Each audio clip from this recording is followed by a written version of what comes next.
Hello lovely students, I am your maths learner Adesh Mathuria. If you are visit first time this channel, so please like, share and subscribe. Thank you. आज बच्चों हम आपके लिए example 1 class 7th maths का chapter 4 का लेकर के आए, जो आपके एनसीईआरटी की बुक में पेज 6 पर दिया गया है बच्चों। ठीक है, एग्जाम्पल 1 बहुत ही इंपॉर्टेंट है एग्जाम पॉइंट ऑफ व्यू से।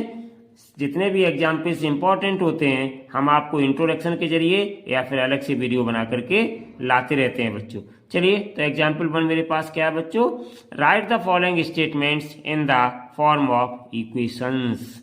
इक्वेशन से मतलब बच्चों मैथमेटिकली हमें इन्हें रिप्रेजेंट करना है, जो भी हमारे ये स्टेटमेंट्स दिए गए। तो यहाँ पे बच्चों आपके इस एग्जाम्पल 1 में 4 क्वेश्चन है, first, second, third and fourth. चलिए बच्चों बारी बारी से स्टार्ट करते हैं। तो इसका फर्स्ट पार्ट है the sum of 3 times x and 11 is 32। ठीक है ना, the sum of 3 times x and 11 is 32। तो बच्चों 3 टाइम्स ऑफ x यानी कि हम एक नंबर लेंगे, उसका 3 टाइम्स करेंगे। x हमारे पास नंबर है, ठीक है, 3 टाइम्स x एंड 11 32 के इक्वल है। ठीक है बच्चों, तो चलिए स्टार्ट करते हैं पहला क्वेश्चन।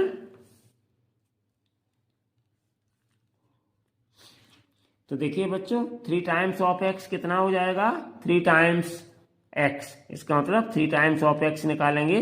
तो 3 times of x, 3 times of x, तो ये बच्चों हो जाएगा 3 में x का मल्टीप्लाई कर देंगे हैं, 3 टाइम्स ऑफ x, तो ये बराबर कितना हो गया बच्चों, 3x। ठीक है ना, तो इस तरीके से हम इसको लिखते हैं। अब इसके बाद बच्चों क्या है, 3 times of x and 11 is 32, इसका मतलब इक्वल टू 32।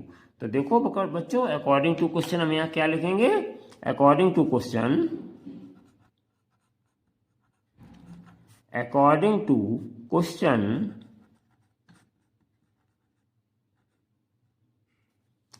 क्या हो जाएगा, 3 टाइम्स ऑफ x तो हमने निकाल लिया बच्चों 3x, और प्लस एंड 11 का मतलब प्लस इसमें 11 और किया जा रहा है बच्चों। ठीक है ना, और इस 32 का मतलब इज इक्वल टू 32। तो ये बच्चों हमारा हो गया आंसर। ठीक है ना, आई होप कि समझ में आया होगा। सिंपल है, थोड़े से ध्यान से देखिएगा, जिस तरीके से कहते हैं उसी तरीके से करते जाइए। अब चलिए बच्चों हम चलते हैं सेकंड वाले पार्ट पर। तो सेकंड पार्ट मेरे पास क्या है, if you subtract 5 from 6 times a number. Number तो बच्चों हमें दिया नहीं है, यहाँ पे तो x दे दिया था, x का 3 टाइम्स था, तो हम यहाँ पे नंबर को कंसीडर कर लेंगे। तो हम यहाँ पे क्या लिखेंगे बच्चों, let the number be x। ठीक है बच्चों, नंबर को हमने x कंसीडर कर लिया। अब वो कहते हैं 6 टाइम्स, क्या लिखा है, you subtract 5 from 6 times a number. एक नंबर का 6 टाइम्स है, उसमें से 5 सब्ट्रैक्ट करना है, you get 7। This means that बच्चों इक्वल्स टू 7। तो यहां पे हम क्या करेंगे, 6 टाइम्स से नंबर कितना हो जाएगा, 6 times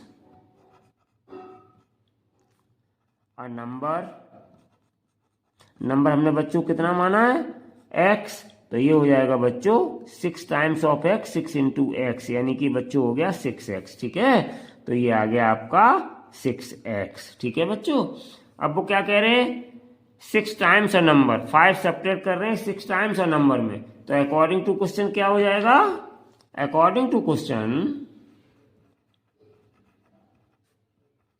according to question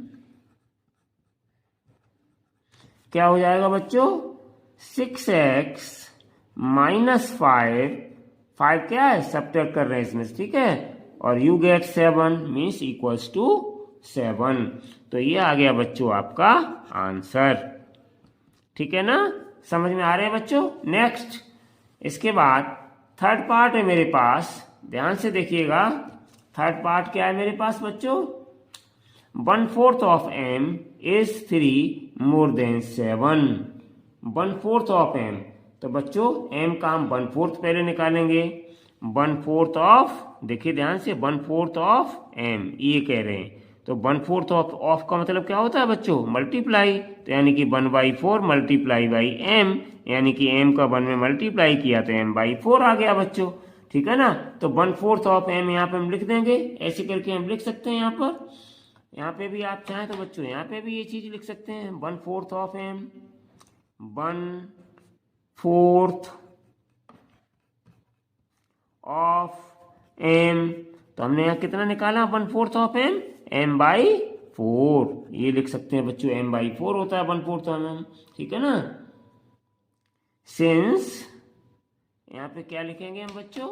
since m/4, 1/4 of m का मतलब कितना हुआ? m/4 इज 3 मोर देन 7 बच्चों। तो इम्प्लाइज क्या हो जाएगा? 3 मोर देन 7। ठीक है ना? तो 3 हम इसमें से सब्ट्रैक्ट कर देंगे तो 7 के इक्वल हो जाएगा 3 मोर देन 7। तो हम 3 इसमें से क्या करेंगे? सब्ट्रैक्ट कर देंगे। तो इक्वल्स टू किसके बन जाएगा? ये 3 अधिक है 7 से, तो -3 इक्वल्स टू 7। तो ये आ गया बच्चों आपका आंसर। समझ गए या नहीं?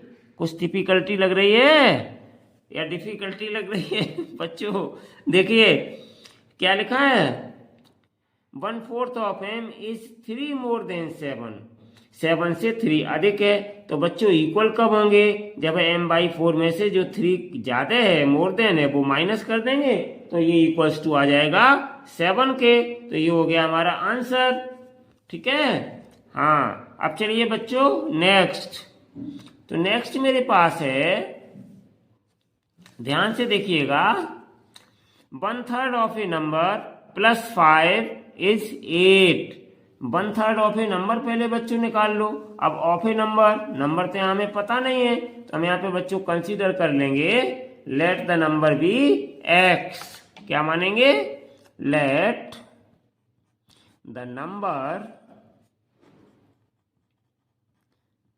B x। नंबर को हमने x कंसीडर कर लिया बच्चों। अब यहाँ पे क्या है? 1/3 ऑफ x। तो देयरफॉर 1/3 ऑफ x कितना आ जाएगा बच्चों? देखिए 1/3 ऑफ x, तो ये बच्चों ऐसे निकाला जाएगा। 1/3 ऑफ का मतलब मल्टीप्लाई ऑफ x, x का 1 में मल्टीप्लाई करेंगे x, और बटे कितना है ये? अपॉन में 3 है। तो ये आ जाएगा बच्चों x/3। अब देखो अकॉर्डिंग टू क्वेश्चन क्या कह रहा है ये क्वेश्चन बच्चों? तो क्वेश्चन कह रहा है हमारा, यहाँ लिखो पहले according to question. According to question, तो अकॉर्डिंग टू क्वेश्चन क्या हो जाएगा मेरा? क्वेश्चन में क्या कह रहे हैं बच्चों? ध्यान से देखिए, 1/3 ऑफ ए नंबर +5 इज 8। यानी कि 1/3 जो नंबर है उसमें हम 5 ऐड कर दें। +5 का मतलब क्या होता है बच्चों?